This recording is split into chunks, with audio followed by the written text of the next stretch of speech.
क्या बताया मैंने? Optical isomer of the tartaric acid. Tartaric acid का फॉर्मूला याद नहीं होगा पहली बात तो, या है याद?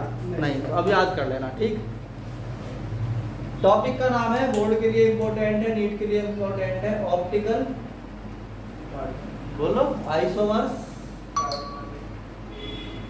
Of tartaric acid. बोलो भाई।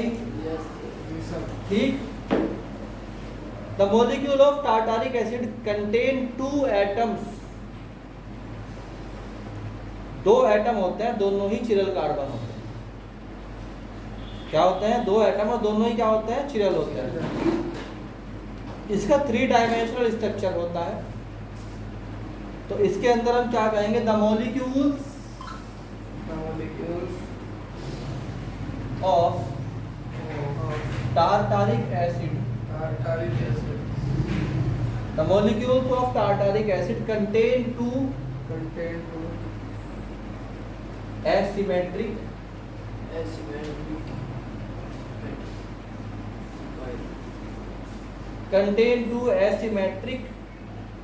chiral carbon atom. ठीक है, नहीं है? या तुम चिरल मत लिखो, बस तुम लिखो 2 एटम, एसिमेट्रिक एटम होते हैं इसके अंदर। ये एग्जांपल क्यों लिया गया समझाऊंगा तुम्हें। और इसमें क्या होता है? 3 डायमेंशन का स्ट्रक्चर होता है, 3D का स्ट्रक्चर। अब समझो फटाफट जरा ध्यान से। अगर तुम्हें टार्टारिक एसिड याद करना है, फटाफट सबसे पहले 2 कार्बन लो, ऊपर नीचे ले लिए। याद करने का तरीका है, ऊपर नीचे दोनों के लो COOH। इधर भी क्या होता है? COOH। इसमें इधर लो कितना? OH। इसमें इधर कितना लो? OH। इधर ले लो कितना? H। इधर ले लो कितना? H। क्या है ये? This is called symmetry. ये क्या है? ये सिमेट्री है। क्या है भाई? ये सिमेट्री। इसको बोलते हैं कॉजेस कॉजेस, यानी इसके अंदर होती है क्या? सिमेट्री। बोलो क्या है इसके अंदर? सिमेट्री है। It is called meso tartaric acid. जिसमें सिमेट्री है वो मीसो टार्टारिक एसिड है। तो हम क्या कहते हैं इसको? Meso tartaric acid.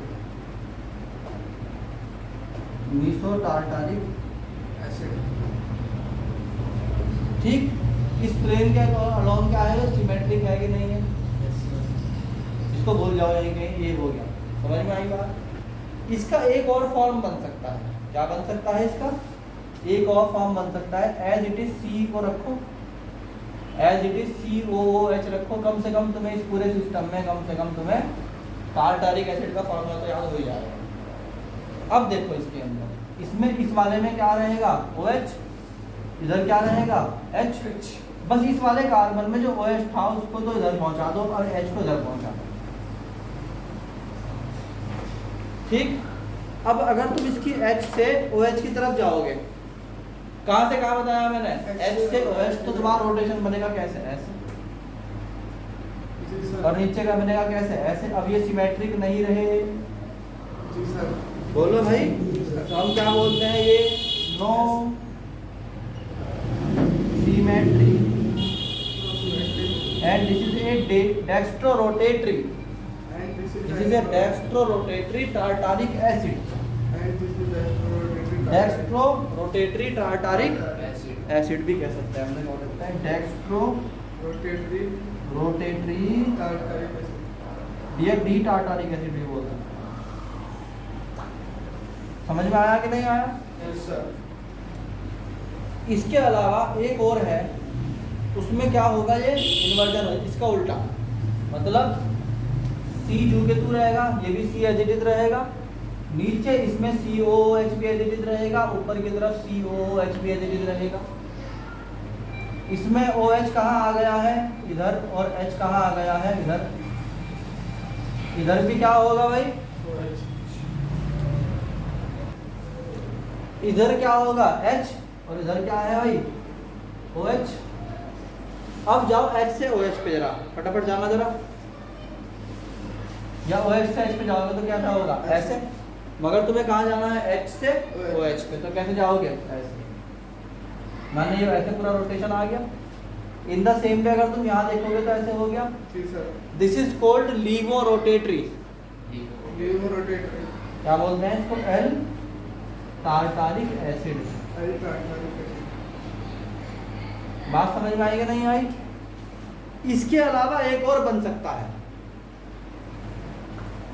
बन सकता है कोई और नहीं बन सकता, ठीक, एंड हो गया। मगर एक मिक्सचर और बन सकता है जिसमें एक मिक्सचर ऐसा भी हो सकता है, यानी कि या तो हो सकता है ये वाला, ये तो ऑप्टिकली इनएक्टिव, मतलब भाई ये तो ऑप्टिकली एक्टिव ही नहीं है।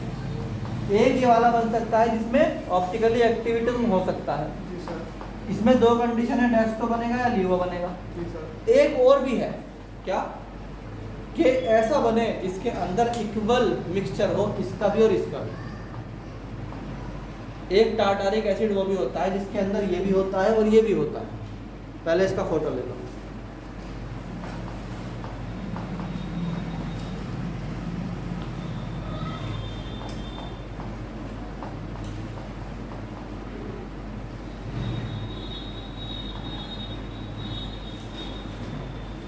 ये बात समझ में आई?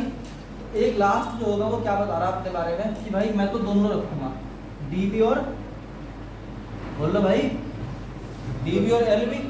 तो एक और पॉसिबिलिटी है कि हैज 50% डी प्लस 50% एल। अगर किसी बोतल में, किसी कंटेनर में 50% डी और 50% एल है, तो इसका मतलब यह है कि अगर एक लाइट को तुमने 30 डिग्री, मान लो ये लाइट थी, अगर तुमने इसको 30 डिग्री पे मोड़ दिया है ऐसे,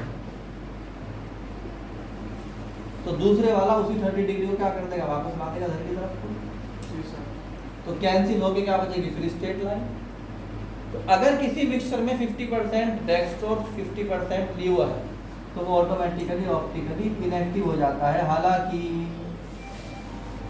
क्या हो जाता है, इनएक्टिव हो जाता है, क्योंकि जितना तुमने लेफ्ट रोटेशन दी उतनी राइट रोटेशन हो गई।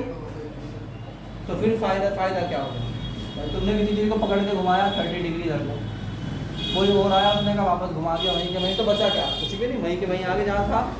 तो ये ऑप्टिकली एक्टिव होके भी क्या हो जाते हैं, ऑप्टिकली इनएक्टिव हो जाते हैं। बताओ समझ में आया कि नहीं आया? खत्म।